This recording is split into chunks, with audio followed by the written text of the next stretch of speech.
찬송가 270장입니다. 걷는 주님의 사랑과 거룩한 보혈의 공로를 우리도 찬양을 합시다. 주님을 만나볼 때까지 예수는 우리를 깨끗게 하시는 주시니 그의 피 우리를 눈보다 더 이게 하셨네. 우리를 깨끗게 한 피는 무궁한 생명의 물일세. 생명의 구원을 받은 자 하나님 찬양을 합시다. 예수는 우리를 깨끗게 하시는 주시니 그의 피 우리를 금보다 더 이게 하셨네. 주님의 거룩한 보혈을 날마다 입으로 간증해 담대히 싸우며 나가세. 천국에 들어갈 때까지 예수는 우리를 깨끗게 하시는 주시니 그의 피 우리를 눈보다 더 이게 하셨네. 십자가 단단히 붙잡고 날마다 이기며 나가세. 머리에 면류관 쓰고서 주 앞에 찬양할 때까지 예수는 우리를 깨끗게 하시는 주시니 그의 피 우리를 눈보다 더 이게 하셨네. 네, 다 같이 묵도하시겠습니다.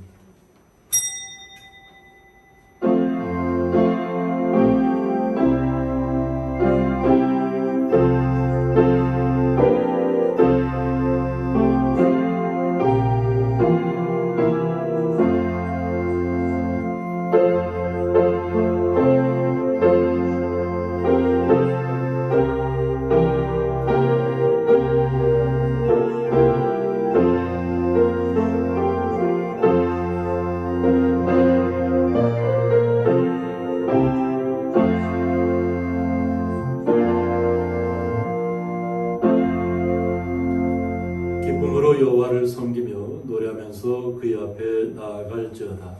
아멘. 네, 다 같이 사도신경으로 신앙 고백 드리시겠습니다. 전능하사 천지를 만드신 하나님 아버지를 내가 믿사오며 그 외아들 우리 주 예수 그리스도를 믿사오니 이는 성령으로 잉태하사 동정녀 마리아에게 나시고 본디오 빌라도에게 고난을 받으사 십자가에 못 박혀 죽으시고 장사한 지 사흘 만에 죽은 자 가운데서 다시 살아나시며 하늘에 오르사 전능하신 하나님 편에 앉아 계시다가 저리로서 산자와 죽은 자를 심판하러 오시리라. 성령을 믿사오며 거룩한 공예와 성도가 서로 교통하는 것과 죄를 사하여 주시는 것과 몸이 다시 사는 것과 영원히 사는 것을 믿사옵나이다. 아멘. 찬송가 302장입니다.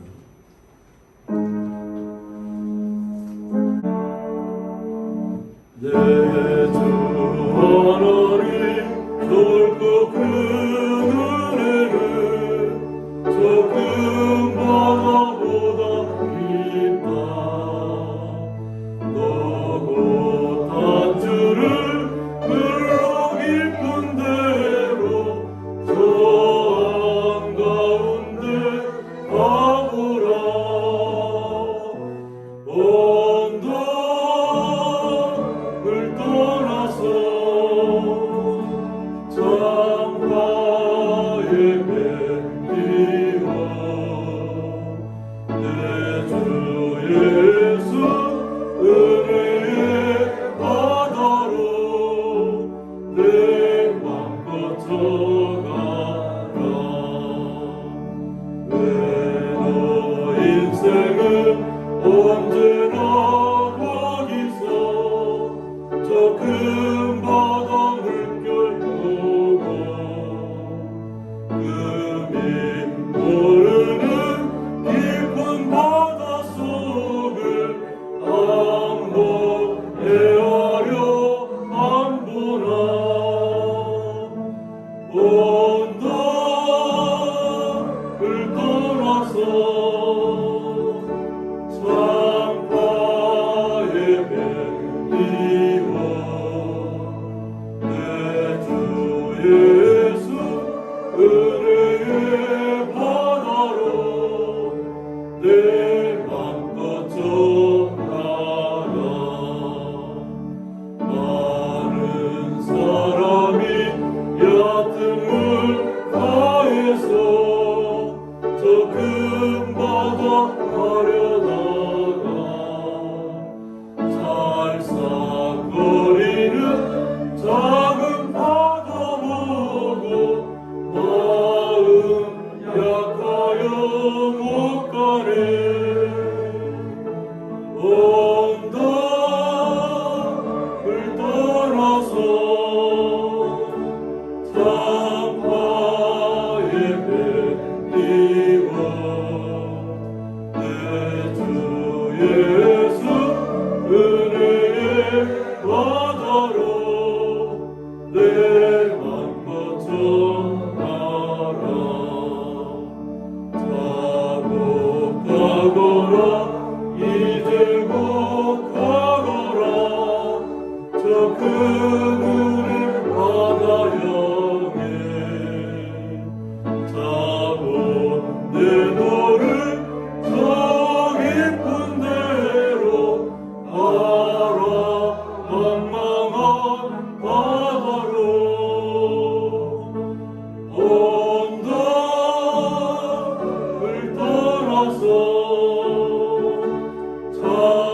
창가에 뱉기와 내 주 예수 은혜의 바다로 내 맘 거쳐가라.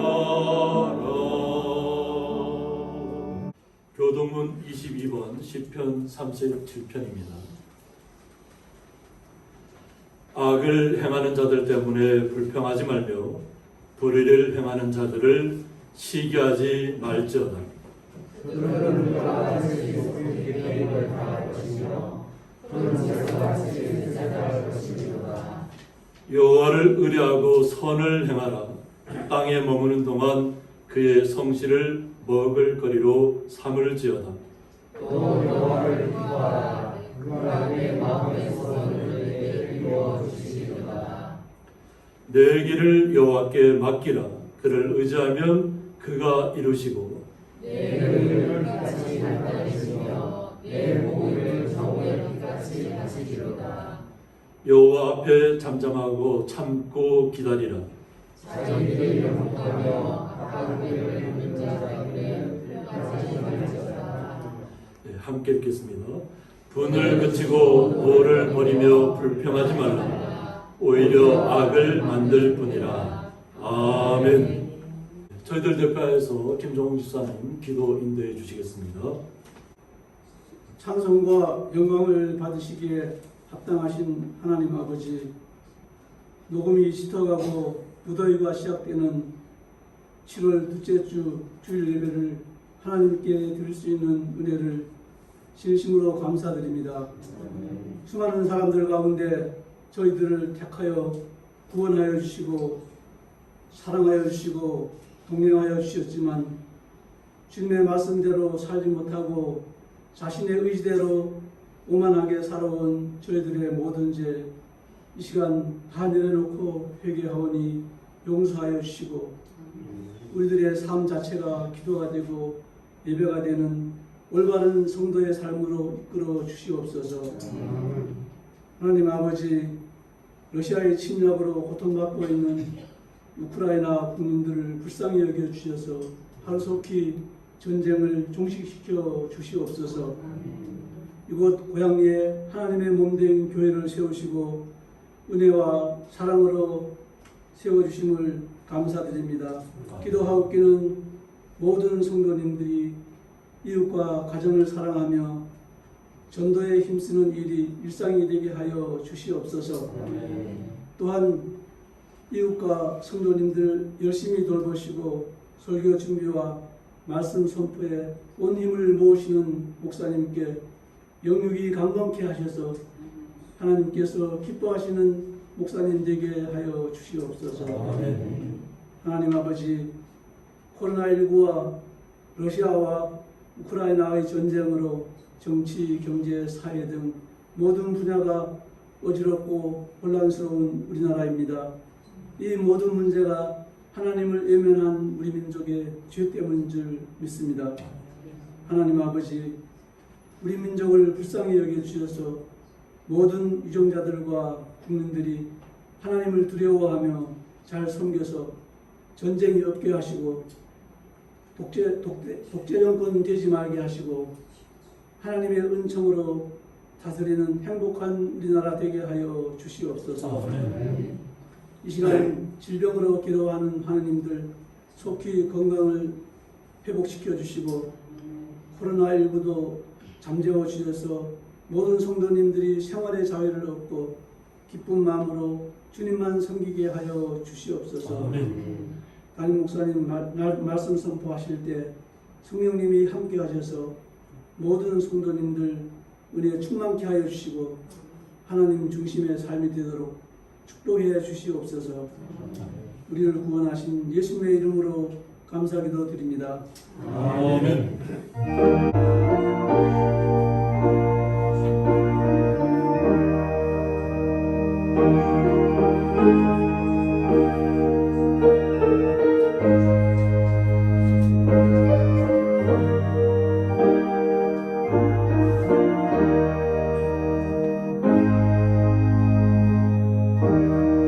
성경 말씀 신약성경 마태복음 22장 1절부터 5절까지 제가 봉독하겠습니다.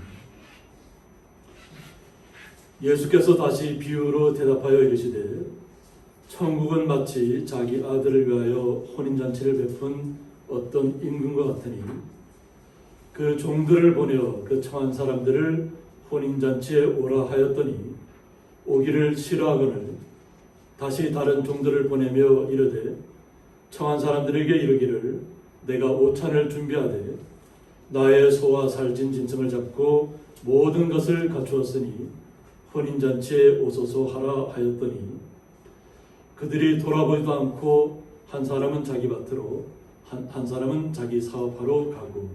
아멘. 찬양으로 김교 권사님 하나님 앞에 영광 올려드리겠습니다.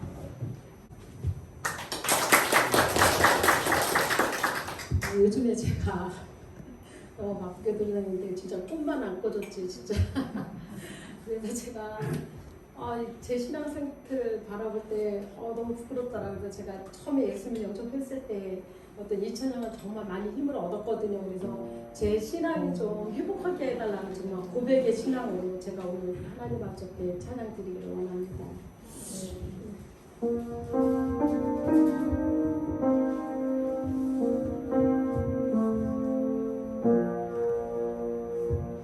예수를 나의 구주 삼고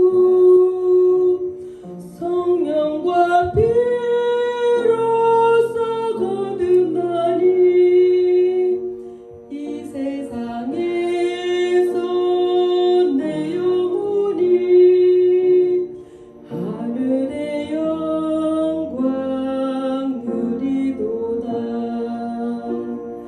이것이 나의 간증이요 이것이 나의 찬송일세.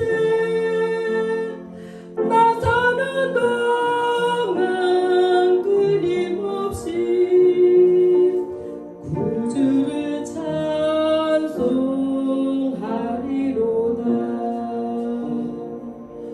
온전히 주께 맡기네요. 사랑의 음성을 듣는 중에 천사들 왕래하는 것과 하늘의 영광 보리로다. 이것이 나의 간증이요 이것이 나의 찬송일세. 나 사는 동안 끊임없이 구주를 찬송하리로다.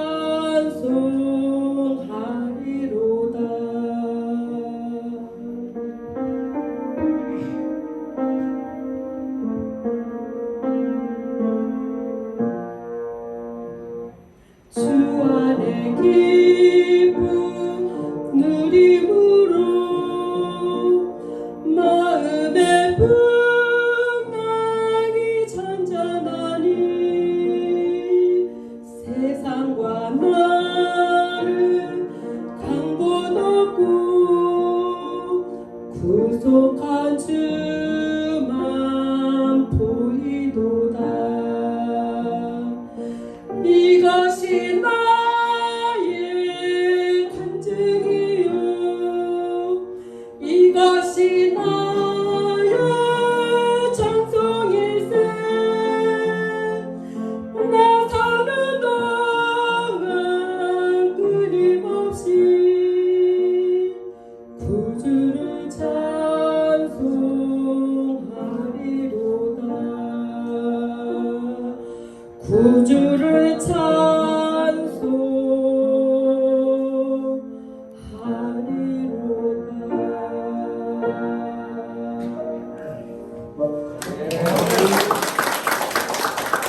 드려진 예물을 위해서 봉헌기도 올려드리겠습니다. 하나님 아버지 감사합니다.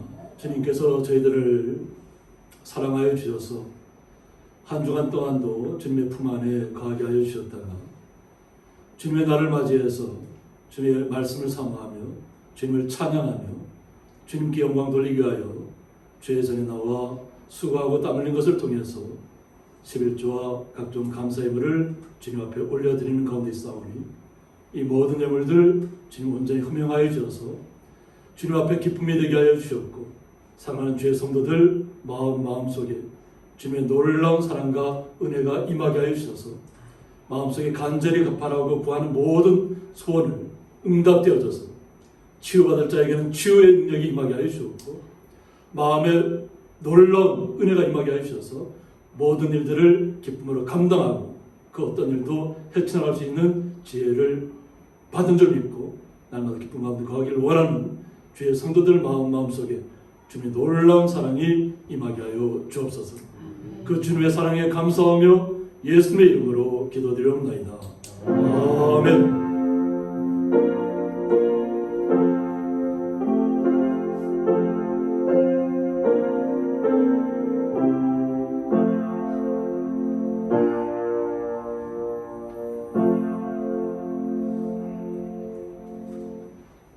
주님의 이름으로 환영합니다.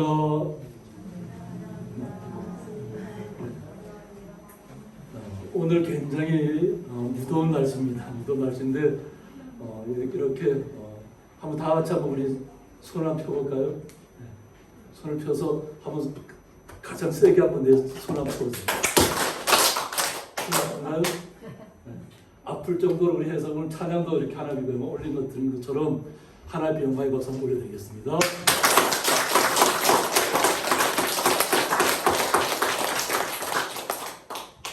네, 지난주에는 맥주 감사절이었습니다. 맥주 감사절이었는데 오늘도 또 주님 예배를 맞이해서 한번 큰 잔치가 벌어지는 그런 시간 한번 같이 말씀을 통해서 한번 나눠보자 합니다. 그래서 오늘 말씀이 혼인잔치에 오라 하였더니 한번 다 같이 할까요? 혼인잔치에 오라 하였더니 저희들이 바라는 것이 천국을 소망하는 것입니다. 성경의 모든 기록된 제자들과 사도들이 성경을 통해서 천국에 대해서 이야기를 하고 있습니다. 그러나 이 천국을 우리의 마음속에 받아들이기까지 그것은 바로 우리의 믿음이 필요합니다. 그래서 사도 바울 같은 경우는 자신이 하늘의 그 모든 것을 올라가 봤지만 이야기를 하지 않죠. 우리의 생활 속에서는 믿겨지지 않는 것이 천국이기 때문에 그렇습니다. 천국을 사모하는 것은 누구에게나 어떻게 보면 소망입니다. 그래서 1200년서부터 13세기 이르기까지 단테라는 개간 시인이면서 신곡을 기독교 어떤 도서로서는 아주 큰 업적을 남기는 신곡이라는 책을 기록하게 됩니다. 그거 보면 그도 하나님의 나라를 이제 맛보았다는 거죠. 그러니까 하나님의 세계를 이렇게 도표로 나타내게 됩니다. 근데 이거 도표로 우리가 알 수 있는 것이 아니죠. 그래서 단테가 자신이 하나님 앞에 인도함을 받을 때, 그래서 하나님의 빛이라는 것을 이렇게 나타내고 있는데, 단테가 베르나르도의 안내로 하나님의 영광을 체험한다고 합니다. 그러면서 이 단테가 천국에 대한 것을 쓰는데, 지옥도 쓰고 뭐 이렇게 하면서 천국에 대해 쓰는데, 그 단테의 신글 천국을 쓰면서 그 서문에 기록된 이야기가 때로는 우리에게 마음을 울리는 것 같아요. 그래서 제가 한번 봉독해 드리겠습니다. 모든 것을 움직이시는 그분의 영광은 온 우주를 가로지르며 빛나지만 어떤 부분에서는 더하고 어떤 부분에서는 덜하다. 나는 그분의 가장 밝게 빛나는 하늘에 있었다. 거기서 내려오면 누구든 있거나 말할 수 없는 것들을 난 보았다. 우리의 지성이 그 바라던 목표에 가까워지면서 기억이 따라갈 수 없을 정도로 깊이 가라앉기 때문이다. 이제 내 마음의 보물로 간직한 하늘의 거룩하고 성스러운 영역은 내 노래의 줄거리가 될 것이다. 그러면서 천국에 자신이 경험했던 그 천국을 기록합니다. 그래서 우리 기독교인들이 지옥의 모습이 어떤 모습일까 싶다거나 천국의 모습이 어떤 모습이 좀 간절한 소망이 있다면 단테의 한번 신곡을 한번 저희들은 뭐 이렇게 저기 빛이 되어 있으니까 읽으시면 될 것 같습니다. 저희들이 그러면서 오늘 예수님께서 이 땅에 오셔서 그럼 천국을 어떤 모습으로 우리에게 이야기해 주셨을까 하는 것입니다. 유대인도 그렇고 바리새인도 그렇고 뭐 사두개인 대제사장들, 그러니까 천국을 믿지 않는 사람들도 예수님께서 어떤 말씀을 하느냐에 굉장히 촉각을 세울 수밖에 없었습니다. 그럼 예수님께서는 천국을 어떻게 표현하실까? 근데 예수님께서는 다 비유로 말씀하셨잖아요. 예수님께서 우리가 이 천국에 대해서는 보아도 오늘 단테도 얘기했지만 곧 사람들이 볼 때는 그 천국이 임했지만 곧 잊어먹는다는 거예요. 그리고 말할 수 없는 것을 본다는 거죠. 말해도 이해하지 못한다는 거죠. 그 정도 되면. 그러니까 말할 수 없는 그 광경이 천국에는 펼쳐져 있다는 것입니다. 그러니까 그것을 예수님께서는 비유로 계속해서 이야기를 하고 있습니다. 그래서 천국은 마치 자기 아들을 위하여 혼인잔치를 베푼 어떤 임금과 같다고 했습니다. 혼인잔치를 베푼 임금과 같다. 자기 아들을 위하여서. 저희들은 성경 말씀을 통해서 예수님께서 우리를 위해서 십자가에 피 흘리시고 그 보혈의 피를 통해서 우리가 구원의 길로 나갔던 것을 우리는 말씀을 통해서 알고 있습니다. 그런데 그 당시의 유대인들, 또 특히 권력에 가까이 있었던 제사장들과 바리새인들, 또 사두개인들은 어떻게 하면 예수님에게서 흠을 찾을까를 찾는 거예요. 천국에 대한 이야기를 들으면서 나도 저 같은 천국에 이뤄야 되겠다는 그런 마음을 가지고 이렇게 그 말씀을 들어야 되는데, 어떻게 하면 예수님에게서 잘못된 이야기가 나오면 그것을 꼬투리 잡아서 예수님을 갖다가 십자가에 매어달까, 죽임 가운데 내몰까 하는 그런 생각을 가지고 이 말씀을 듣고 있었다고 하는 겁니다. 그래서 예수님께서 그 말씀을 다 아시면서도 비유로 해서 계속해서 이야기하는 중에 오늘은 혼인잔치의 비유를 들어서 이야기하고 있는 것입니다. 그래서 그 종들을 버려 그 청한 사람들을 혼인잔치에 오라고 했다는 것입니다. 그러니까 이 종들은 주님께서 보내시는 선지자들입니다. 예수님께서 말씀하셨습니다. 그러니까 하나님께서 선지자들을 통해서 계속 종들을 보내었다고 하는 거죠. 그래서 혼인잔치 오라고 했는데 이 혼인잔치는 가모스라고 합니다. 그래서 유대 혼인잔치는 신랑 집에서 일주일간 치러졌다고 있습니다. 그러니까 유대 풍습이 혼인잔치를 베풀면 일주일 동안 잔치를 벌인다는 것입니다. 그래서 일주일 동안 잔치에 온 모든 사람들이 기쁨을 느끼고 함께 축하하고 그 모든 놀라운 은혜를 체험하는 기쁨을 나누는 시간이라는 것이죠. 그래서 신랑은 친구, 악기를 연주하는 자, 등불을 든 자들과 함께 밤에 신부의 집으로 가서 신부를 데려왔었다고 합니다. 우리에 보면 함들이 할 때를 생각하시면 좀 이해가 좀 되실지 모르겠습니다. 보통 우리가 함을 가지고 보통 신부의 집으로 가잖아요. 그죠? 신부의 집에 가서 신부를 집에 가서 함을 갖다가 잘 이렇게 드리고 그분들의 마음을 편안하게 드리고 기쁨 가운데 거하게 한 다음에 이 신부는 나의 아내가 될 사람이라는 것을 같이 간 친구들과 함께 그것을 공포하는 거랑 마찬가지잖아요. 그죠? 요즘은 요즘도 함을 드리는 코로나 때문에 함을 드리고 이러는 풍습은 좀 사라졌을 수 있습니다. 그러나 코로나 이전에는 함을 가지고 신부의 집에 가서 신부에게 가족들에게도 선물을 드리고 예물을 드리고 그리고 신부를 이제 잔치에까지 이끌어 드리는 겁니다. 그것처럼 유대는 그 풍습이 하루에 끝나는 것이 아니라 일주일 동안 그와 같은 일들이 벌어졌다는 것입니다. 그래서 이 잔치는 또한 세상 마지막 날에 있을 천국 잔치에 비유된다고 합니다. 그러니까 예수님께서 세상 마지막 날에 천국 잔치가 벌어졌을 때 이러한 일들이 나타날 것이라는 겁니다. 그런데 혼인잔치에 오라고 초청을 했는데 어땠을까요? 그냥 너무나도 감격해서 왔을까요? 오늘 본문에 뭐라고 되어 있죠? 오기를 싫어했다는 겁니다. 혼인잔치가 벌어졌는데 나는 그 혼인잔치에 가기 싫다는 거죠. 그러니까 천국에 대한 소망을 갖고 있지 않다는 겁니다. 특히 그 사두개인들은 천국에 대해 믿지 않으니까 아마 특히 더 있을 겁니다. 그러니까 자신들의 세상 속에서만 사는 것으로 알고 하나님의 나라는 없다고 생각하는 것이 사두개인이죠. 부활이 없다고 생각하기 때문에. 하나님의 나라는 소망하면서도 사실 사람이 부활한다는 것을 믿지 않는 것이 사두개인이죠.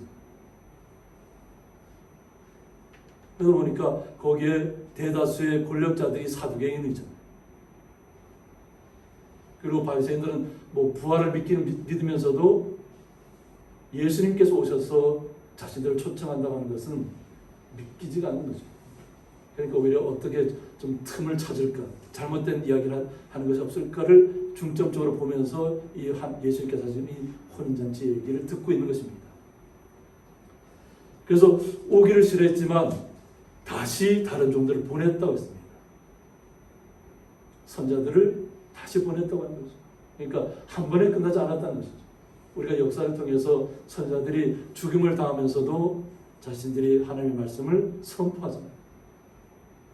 그러니까 이거 어떻게 보면 유대인들의 모습을 이렇게 그들의 모습을 이렇게 보여주는 것입니다. 선자들을 보냈지만 너희들이 그것을 받아들이지 않았다는 거죠. 그러면서 청한 사람들의 이르기를 내가 오찬을 준비하되 라고 했습니다. 이 오찬은 뭐라고 하냐면 아리스톤이라고 합니다. 근데 이것이 이제 유대의 풍습인데 유대는 아침과 정신 전에 아침과 정오 사이에 적당한 시간이 먹는 식사랍니다. 그래서 보통 하루에 아침과 정오 사이에 한번 먹고 그리고 저녁에 한번 식사를 했다는 겁니다. 어떻게 보면 요즘에 이렇게 건강식을 한다는 분이 많이 따르는 하루 두 끼의 식사를 했다는 것하고도 이해가 될 수도 있습니다. 그런데 이 오찬을 베풀었다는 것은 뭐냐면 그날 마음껏 음식이 펼쳐져 있으니까 그 음식을 언제든지 다 들을 수 있다는 거죠. 그러니까 꼭 우리가 처음 시간 정해놓고 하는 것이 아니라 일주일간의 어떤 잔치가 벌어졌으니까 그 잔치 동안에 마음 놓고 음식은 다 준비되어 있다는 거죠. 그래서 이 집 얼마나 많이 준비했냐면 나의 소와 살진 짐승을 잡고 모든 것을 갖추었다. 그러니까 충분하게 모든 것을 다 예비해놨다는 거죠. 그러면서 혼인잔치에 오소서. 정중한 이야기잖아요. 그죠? 혼인잔치에 오소서. 그렇게 전했어도 불구하고 그들이 믿질 않습니다. 그래서 시편 145편 18절에 보면 여호와께서는 자기에게 간구하는 모든 자, 곧 진실하게 간구하는 모든 자에게 가까이 하신다고 했습니다. 여호와 하나님께서는 주님을 알고 주님 앞에 나와서 모든 것을 주님과 함께 하기를 원하는 자신의 아픔과 고통과 슬픔과 자신의 어떤 것이라도 다 주님 앞에 내어놓고 주님 앞에 간구하며 주님께서 함께 해주실 것을 기대하는 주님이 함께 하시면 모든 것을 회복할 수 있고 기쁨 가운데 나아갈 수 있다는 것을 알고 있다는 거죠. 성도라면 당연히 주님을 가까이 해야 될 줄 있습니다. 그래서 진실하게 간구하는 모든 자에게 그냥 허투루 얘기하는 것이 아니라는 거죠. 보여지기 위해서 하는 것이 아니라 주님과 1대1로 나의 간절한 나의 모든 속사람의 생각들을 다 주님 앞에 내려놓는 것입니다. 그럼 주님께서 우리에게 가까이 오신다는 거죠. 주님께서는 이러한 큰 뜻을 품고 말씀을 전하고 있음에도 불구하고 오늘 유대인들은 그렇지 않다는 거죠. 5절에 보면 그들이 돌아보지도 않고 혼인잔치에 이렇게 크게 벌어졌다고 얘기했음에도 불구하고 또 우리가 지금 비유를 따지면 하늘의 천국잔치가 벌어졌다는 것이죠. 그런데 돌아보질 않는다. 유대인들이 어떤 사람이에요? 하나님만을 섬긴다고 하는 분들이잖아요. 하나님을 섬긴다면서 온전하신 주님을 영접하지 않는 분들이 유대인들. 또 바리새인, 사두개인들 그 당시에 완고하게 됩니다. 완고하게. 자신들의 어떤 권력을 지키기 위해서 다른 나라의 나라를 빼앗겼음에도 불구하고 빼앗긴 나라에서 자신들의 권력을 유지하기 위해서 어떤 이용하는 것입니다. 그러니까 진정한 하나님을 섬기는 마음이 없다고 하는 것입니다. 그러니까 초청을 했음에도 불구하고 돌아보지도 않는다는 거죠. 그리고 한 사람은 자기 밭으로 간다. 나는 내 할 일이 지금 산더미같이 쌓여 있으니까 나는 주님의 날에 혼인 큰 천국잔치가 벌어졌다 할지라도 나는 거기에 갈 일이 없다는 거죠. 지금 당장에 밭에 가서 갖고 와야만 내가 뭔가를 얻을 수 있으니까 나는 당장 밭으로 가겠다. 이런 얘기예요. 한 사람은 자기 사업하러 가요.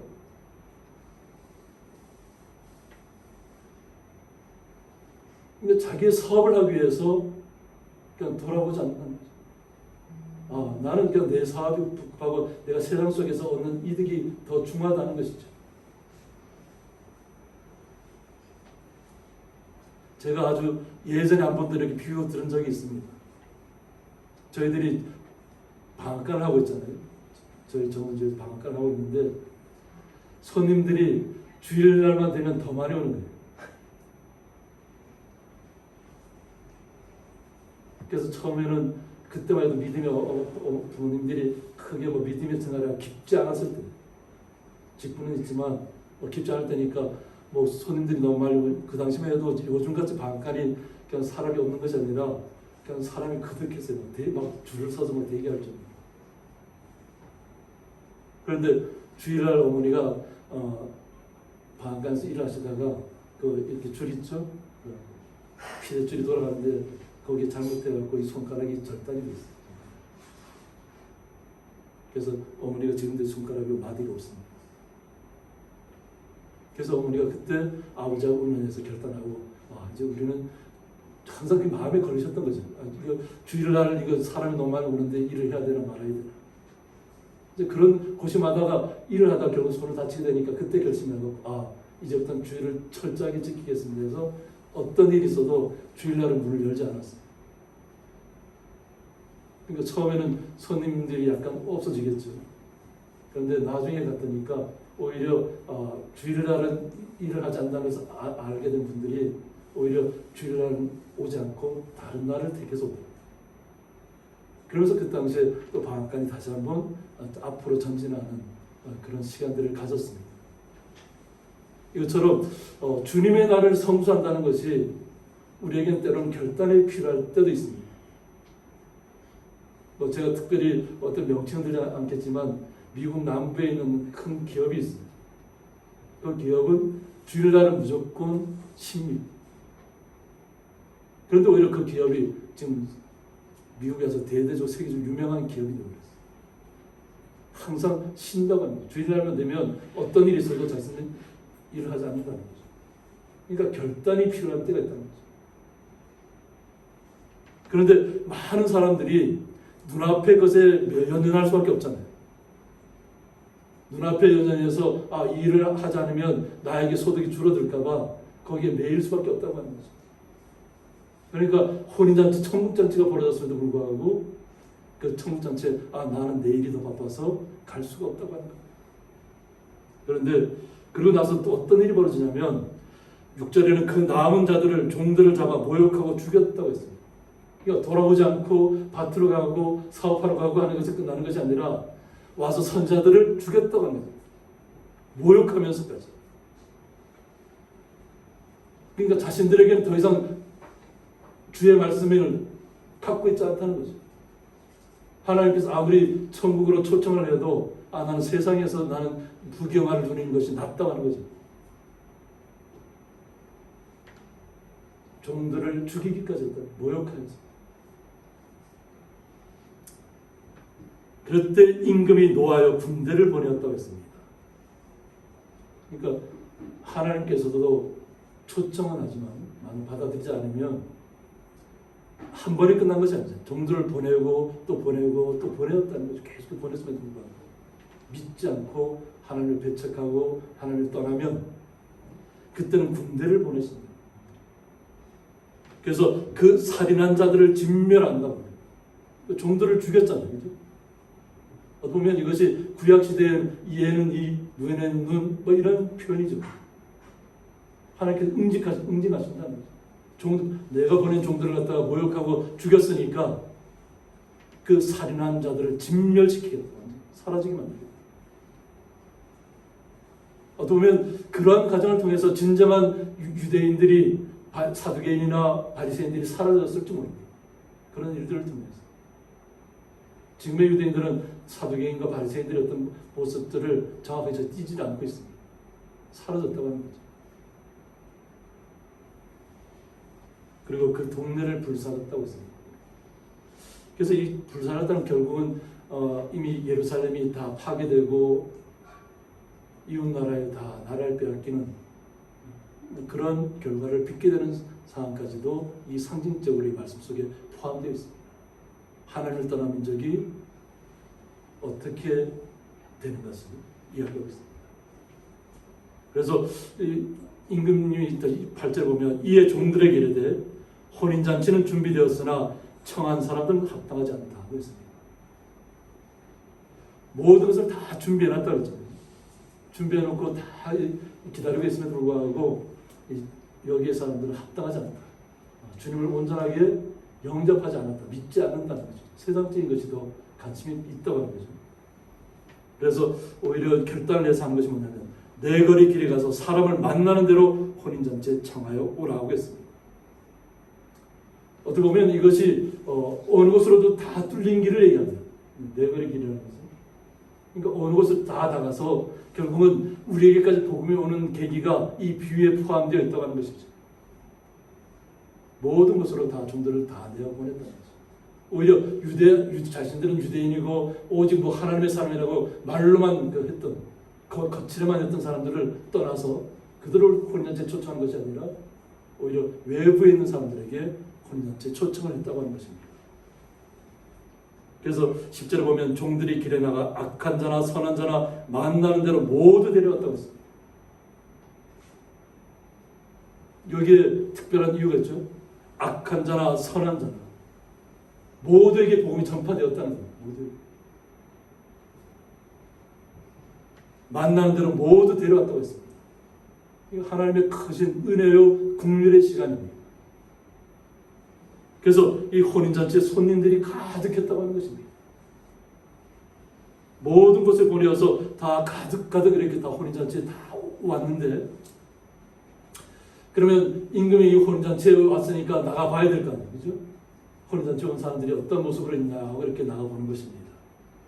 그래서 임금이 손님들을 보러 들어올 때 거기서 예복을 입지 않은 한 사람을 보았다고 했습니다. 예복을 입지 않은 한 사람. 이것은 유대 그 고대로부터 내려온 풍습이 있다는 거예요. 그러니까 혼인잔치에 왕들이 이렇게 초청을 하면 의복을 갖다가 이렇게 초청한 곳에서 갈아입혀줬답니다. 깨끗한 모습으로. 그러니까 우리 각자의 지역이 다 틀리고 생활의 모습이 다 틀릴 텐데 그래서 잔치에 들어오는 분들은 깨끗해야 되잖아요. 막 일하다 들어와서 막 옆 사람에게 피해를 주면 안 되니까 그런 것처럼 그 당시에는 이렇게 왕이 초청을 하고 그 혼인잔치 오면 다 옷을 준비했던 옷을 갖다 이렇게 새로 입혀줬다는 거죠. 예복을 입었다는 것입니다.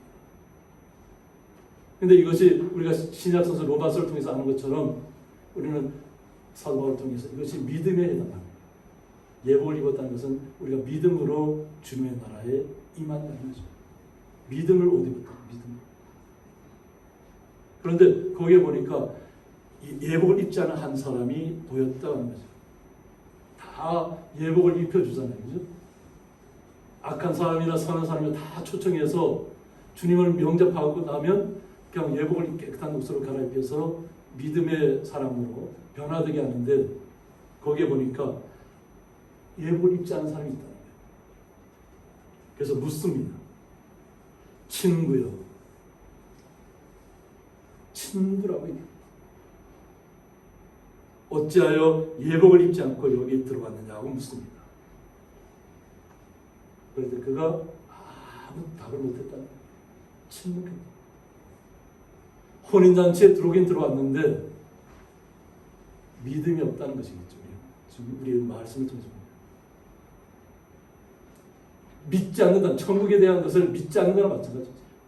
분명히 초청을 받아왔지만 한 사람은 거기에서 나는 받아들이지 않는다.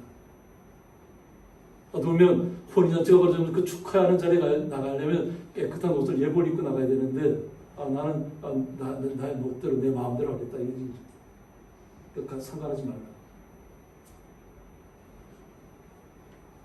그럴 때 어떤 영어들은 임금이 사람들에게 말하되 그 손발을 묶어 바깥 어두운 데에 내 던지라고 했습니다. 바깥 어두운 데에 내 던지라. 우리가 단테의 신곡을 통해서 지옥편을 보면 그 지옥의 참혹함이 그대로 다. 그러니까 결국은 믿음을 소유하지 않은 사람은, 주님을 영접하지 않은 분들은 결국은 마지막 잔치에서는 결국 수월로 떨어짐을 당한다는 것이죠. 내쳐짐을 당한다는 것이죠. 그래서 거기서 슬피 울며 길을 갈게 되리라고 했습니다. 그때는 이미 쫓겨난 모습으로 나가기 때문에 거기서는 끊임없이, 그 지옥은 어때요? 수월은 끊임없는 고통이 계속되는 것입니다. 거기서 아무리 이를 갈고 거기서 아무리 화를 내도 아무 소용없다. 마지막 주님의 천국 잔치, 혼인 잔치, 그 하나님의 나라에 초청했을 때 기꺼운 마음으로, 감사한 마음으로 믿음을 받아들이고 주님께서 주시는 성결한 옷으로 갈아입고 주의 전에 나와야 되는데 그냥 세상의 속에서 아직도 벗어나지 못했다는 거죠. 그래서 청함을 받은 자는 많되 택함을 입은 자는 적다고 했어요. 많은 사람이 초청을 받았다는 거죠. 근데 그 중에 택함을 입은 자는 적다는 것입니다. 그러니까 온전하게 주님을 마음속으로부터 믿어서 주님의 거룩한 신부로 바뀌어진 그것에 천국장 참여한 자가 될 수 없다는 거죠. 우리는 말씀을 통해서 주님께서 그럼 우리에게 어떤 모습을 원하실까? 요한계시록 19장 8절에 보면 그에게 빛나고 깨끗한 세마포 옷을 입도록 허락하셨다고 했습니다. 빛나고 깨끗한 세마포 옷을 입도록 허락하셨다. 그래서 천국을 경험하는 분들이 많이 얘기하는 것이 세마포 옷입니다. 빛나는 세마포 옷을 입은 분들을 천국에서 꿈속에서 보았다고 얘기합니다. 천국의 모습은 거룩한 옷을 입고 빛나는 모습으로 있다는 것입니다. 이 땅의 삶이 어땠든 간에 주님을 영접한 모든 사람들은 빛나는 세마포 옷을 입고 있다는 거죠. 이것이 허락하신 것이 하나님께서 임금으로 표현했지만 이것은 하나님 주님께서 그렇게 허락하셨다는 것입니다.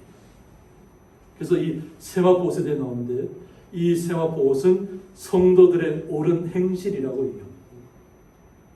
주님을 영접하고 이 땅에서 우리가 어떤 삶을 살아가느냐에 따라서 우리의 옷이 더러운 옷이 되는지 아니면 깨끗하고 빛나는 옷이 되는지가 결정된다는 거죠.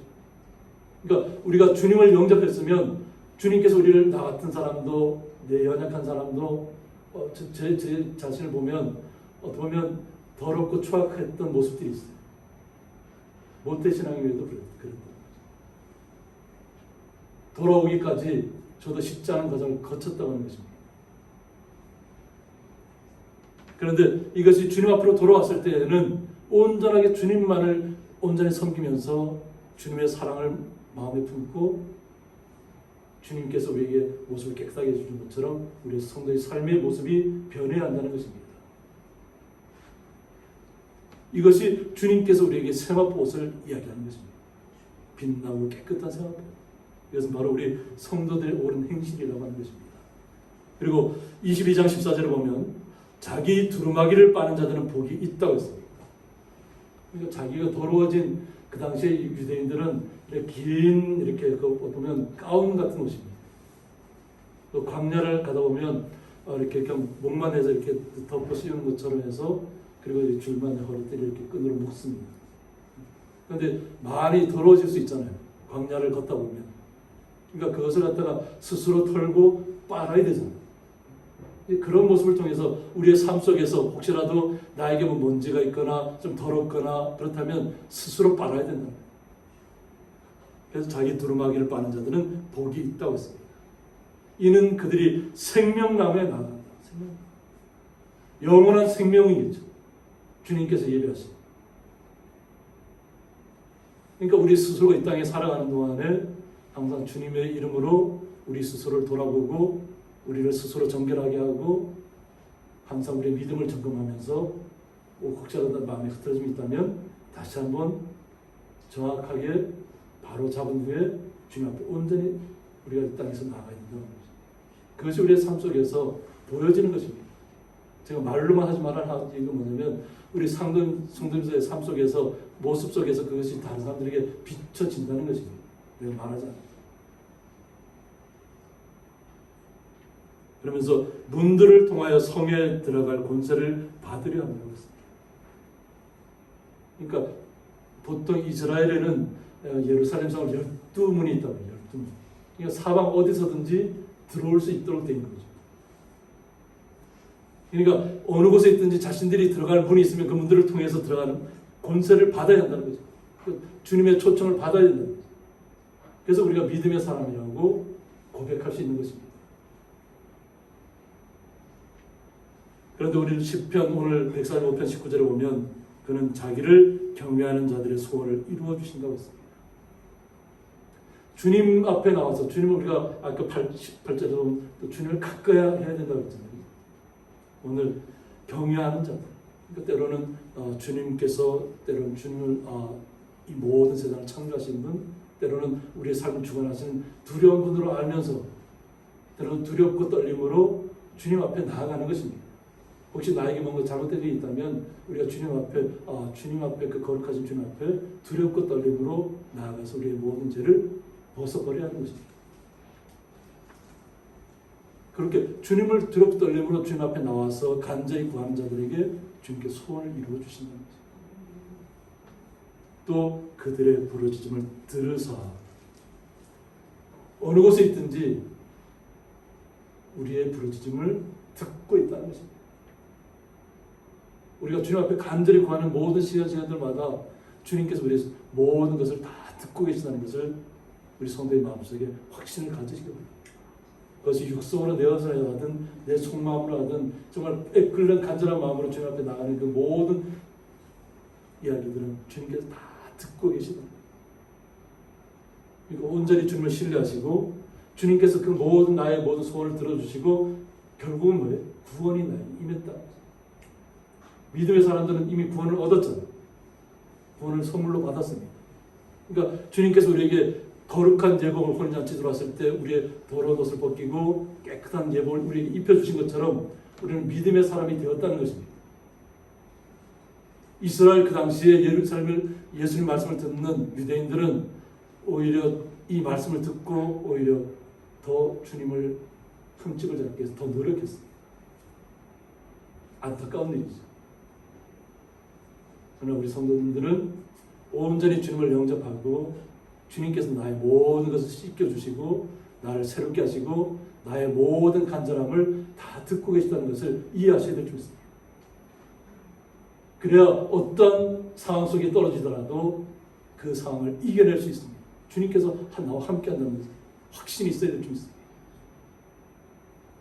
그렇게 할 때 주님께서 우리에게 거룩한 옷을 우리에게 입혀주실 줄 믿습니다.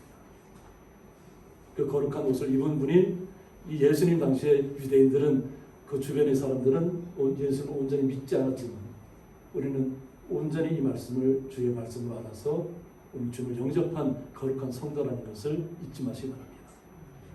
그래서 이 땅에서 주님께서 우리에게 향하신 거룩한 뜻을 잘 이해하셔서 우리의 삶 속에서 각자의 받은 달란트를 통해서 주님 앞에 영광 돌리신 삶을 누리시기를 주님의 이름으로 축원드립니다.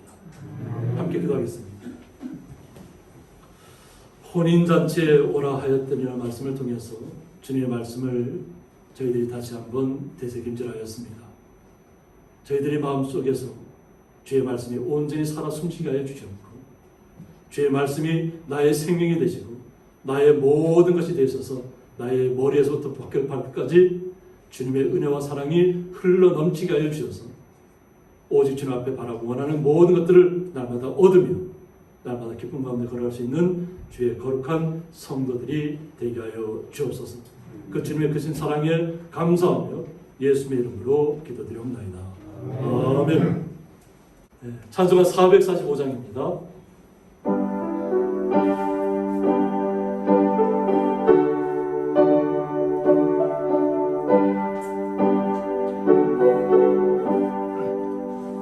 세상을 넘어 온곡에 가도 빛 가운데로 걸어가며 주께서 항상 지키시기로 약속한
힘차게 불러 영원히 주를 찬양하리.